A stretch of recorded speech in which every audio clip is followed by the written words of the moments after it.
డబ్బు, అనారోగ్యం, ఉద్యోగం, వ్యాపారం, అప్పులతో బాధపడుతున్నారా? మీకోసమే launch your future program. Hi viewers, India's largest digital media network Suman టీవీకి స్వాగతం. ప్రస్తుతం మనతో ఉన్నారండి motivational speaker and Kinnera welfare society founder Nagachandrika అమ్మ. మామూలుగా అనుమానం పెనుభూతం అంటూ ఉంటారు. అక్కడ ఏం లేకపోయినా కొంతమంది అనుమానం పడతారు, అక్కడ ఉన్న కొంతమంది అనుమానం పడరు. అది దానివల్ల మనం ఎన్నో ఇన్సిడెంట్స్ చూసినాము. చంపడాలు ఎక్కువైపోతూ ఉన్నాయి. నిజంగా అమ్మ, ఒక భర్త భార్య మీద ఏం చూసి అనుమానం పడాలి? ఊకే నువ్వు అజ్జేతి 2 నిమిషాలు లేట్ వచ్చినా అట్లా కాదు. అసలు ఏవి ఒక ముఖ్య 2 కారణాలు చెప్పండి భర్త భార్య పైన అనుమానించాలి. ఊకే కొంతమంది అయితే ప్రద్దానికి తుమ్మిన అనుమానమే, దగ్గిన అనుమానమే.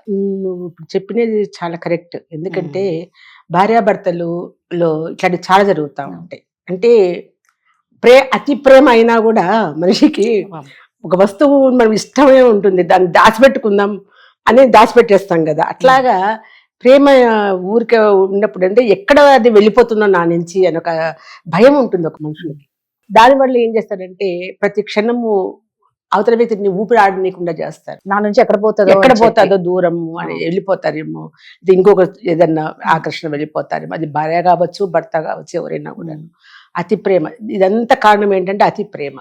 ఇంకొకటి రెండవది వచ్చేసి అంటే అనుమానాలకి ఏ విధంగా మనం వాళ్ళని నాతోనే ఉంచుకోవాలి అనేది. ఎవరితో మాట్లాడుతూ ఉంటే ఇంకెవరైనా అమ్మాయితో మాట్లాడుతూ ఉండేమో, ఇంకొక అబ్బాయితో మాట్లాడుతున్నాడేమో, ఇలాంటివన్నీ కూడా ఉంటది.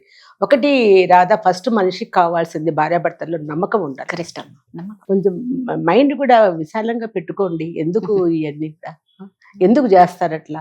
అంటే చేసేవాళ్ళు ఉన్నారు, వాళ్ళని పట్టుకోవాలి. వాళ్ళని పట్టుకో. లేని వాళ్ళని కూడా ఇప్పుడు ఒక ఫ్రెండ్ తో, ఆమె స్నేహితురాలతో మాట్లాడచ్చు, అన్నతో మాట్లాడచ్చు, అమ్మతో మాట్లాడచ్చు. అసలు ఫోన్ లో మాట్లాడకుండా ఉండరు కదా ఎవరైనా కూడా. 4 సార్లు మాట్లాడప్పుడు ఎవరితో మాట్లాడుతున్నావే అనే వాళ్ళు ఉన్నారు. ఈయన ఎవరితో మాట్లాడుతున్నాడు, నా ఫోను అన్నిటికీ కారణం ఫోనే. అవునమ్మా, అంతే. మళ్ళీ ఫోన్ దగ్గరికే వస్తుంది ఏదైనా కూడాను. ఎందుకంటే ఆ ఫోన్ వెతకటము, ఎవరితో మాట్లాడుతున్నాడు అని చెప్పేసి ఆ ఫొటోస్ చూడము, అవి ఇవి అన్ని దాంతో స్టార్ట్. అప్పుడు ఏమవుతుంది, మనశ్శాంతిని కోల్పోతాం మనం. నీకు మనశ్శాంతి ఎక్కడి నుంచి వస్తుంది? ఇంకా పొద్దుస్తామని వాళ్ళ మీదనే పెట్టుకొని దిగులు, భయము, ఇన్సెక్యూరిటీతో మనశ్శాంతి అంతే కదా. ఇంకోటి కూడా ఉంది, ఒక మానసికమైన జబ్బులు కూడా ఉన్నాయి కొంతమందికి. అనుమానం అనే జబ్బు ఒకటి ఉంటుంది అనమాట. దానివల్ల కూడా ఇట్లాంటి జరుగుతాయి. కావాలనే చేస్తున్నారని కాకుండా ఇట్లాంటివి కూడా ఉంటాయి. ఎవరన్నా ఒక 2 మనుషులు మాట్లాడుకుంటా ఉంటే కూడా నా గురించే మాట్లాడుతున్నారేమో వాళ్ళు అనే ఫీలింగ్ ఒకటి ఉంటది. ఇంకా ఇట్లనే చాలా అన్ని ఫీలింగ్స్ తోటే మనం బతుకుతా ఉంటాం. దీనికి ఏంటంటే మనిషికి రిలాక్సేషన్ లేకపోవడం, దీనివల్ల అన్ని జరుగుతాయి. కారణం మాత్రం మొబైలే. సరే, అది ఓకే అమ్మా. అయితే నిజంగా అంటే ఒక 2 లక్షణాలతో ఎలా భర్త ఒక భార్యను అనుమానిస్తాడు? ఈ 2 లక్షణాలతో నేను అనుమానించాను అని ఎట్లా చెప్పగలరు? ఇప్పుడు భర్త ఎప్పుడు భార్యను అనుమానించాల్సి వస్తుంది? తన మామూలుగా భిన్నమైనటువంటి ప్రవర్తన. అంటే వీళ్ళని లెక్క చేయకుండా, వీళ్ళకి కావాల్సినవి ఏమి చేయకుండా 24 గంటలు ఫోన్ చూసుకుంటూ, చాటింగ్ చేసుకుంటూ, మెసేజ్లు పెట్టుకుంటూ, పగులు కావచ్చు, రాత్రి కావచ్చు, ఈమెకు మెసేజ్లు రావడము, ఈమెకు ఎవరితోనో చాటింగ్స్ చేయడం, ఇవన్నీ చూసినప్పుడు అతనికి అనుమానం ఖచ్చితంగా కలుగుతుంది. ఆమెకు కానీ ఆయనకు కానీ, ఇద్దరికి ఎవరైనా ఒకటి ఈ విషయాలలో క్లారిటీగా మాట్లాడుకొని, నీకు ఒకసారి ఏమి ఎవరితో మాట్లాడుతున్నావు, ఎందుకు ఇంతసేపు, అది ఇది కూడా తప్పే. ఎందుకు అంత మొబైల్ అడిక్ట్ కావడము?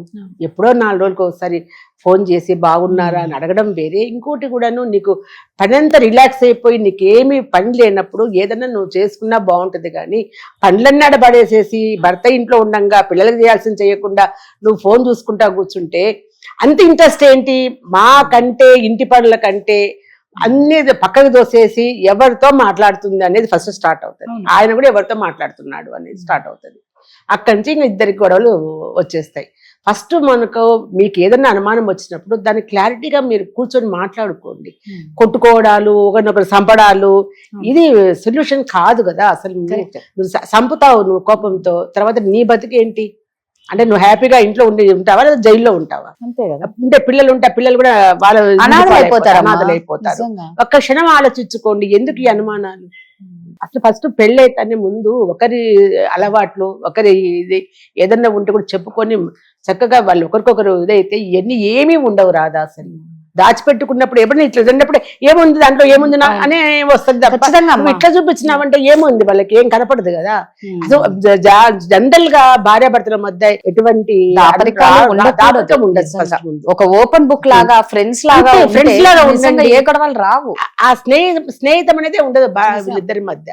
ఉండదు. అసూయలు, కోపము, అనుమానాలు వీటి వల్ల నువ్వు ఏం పొందుతావు దాని ఈగోలు. ఇగో నేను మగోడిని కదా అని ఒక ఇగో ఇవన్నీ చాలా చాలా ఉంటాయి. ఈమె కూడా నేను సంపాదిస్తున్నాను నేను ఊరుకున్నానా అని ఈమె అనుకోవడము. ఇది మనది అని అనుకున్నప్పుడే ఏది రాదు. నాది అన్నప్పుడే వస్తుంది ఏదైనా కరెక్ట్. కూడా. ఇది నీ ఇద్దరిది. అది ఆ సంసారం నీ ఇద్దరిది, ఆ ఇల్లు నీ ఇద్దరిది, ఆ పిల్లలు మీ ఇద్దరి పిల్లలు మీ వాళ్ళు. ఇక ఏంటి దాపరికం మీ ఇద్దరికి? ఎవరితోనో ఇది సంసారం పోగొట్టుకొని ఎవరికో ఫోన్ చేసి లేని సమస్యలు సృష్టించుకొని మధ్యలో కాపురాలు నాశనం చేసుకోవడం అనేది ఎంతవరకు కరెక్ట్? టైం పాస్ కూడా చెయ్యొద్దు ఇట్లాంటి పనులు అని అంటారు నేను. అంటే ఓపెన్ గా ఉండండి ఇద్దరు. ఎంత హ్యాపీగా ఉంటుందో చూడు ఓపెన్ గా. మీరు అన్నట్టు ఏంటంటే ఈ ఫోన్ ఒకటి రావడం వల్ల ఇన్స్టాలో, ఎఫ్బీలో, ఈ వాట్సాప్ లో ఈ మెసేజెస్ కి అంతూ లేకుండా పోయింది. ఏది ఏమైనా గిరగిరా తిరిగి మళ్ళీ మళ్ళీ వచ్చేది భూమి గుండ్రంగా తిరుగుతుంది అన్నట్టు మళ్ళీ దీని అన్నిటికీ కారణం ఏదైనా వస్తుంది. కానీ ఏది ఎంత వాడుకోవాలి అంత వాడుకోవాలి అంతవరకే. మీకు మామూలుగా మనకు హ్యాండ్ ఫోన్ మన మామూలుగా ఉన్నాయి ల్యాండ్ ఫోన్లు. అప్పుడు ఏమన్నా ఉన్నాయా ఇట్లాంటివన్నీ? కూడా ఏమీ లేదు. మరి ఎవరైనా తీస్తారు మాట్లాడితే అయిపోయేది. మరి ఇప్పుడు ఈ ఫోన్ల వల్ల మళ్ళీ స్మార్ట్ ఫోన్ ఇంకొంచెం నిజమమ్మా. ఈ నెట్ ఇవన్నీ రావటము ఇవన్నీ కూడా నిజంగా ఆడ పొందేవాడు దాని వల్ల లాభం పొందేవాళ్ళు కోట్లు సంపాదించి బాగానే ఉన్నారు. జనాలు నాశనం అయిపోతున్నారు. రూపాయి పెట్టి కొనేవాడు నాశనం అయిపోతున్నాడు. అది ఎవరికి జ్ఞానం ఉండాలా? జనాలకు ఉండాలి. కొనేవాడికి జ్ఞానం ఉండాలి, అమ్మేవాడికి ఉండదు. అమ్మేవాడు ఎప్పుడైనా కూడా వాడు లాభపడ్డానే చూస్తాడు వాడు.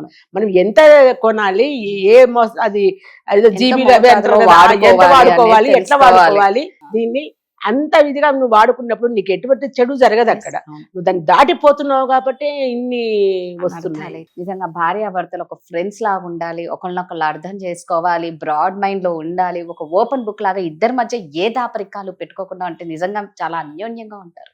థ్యాంక్ యూ అమ్మా.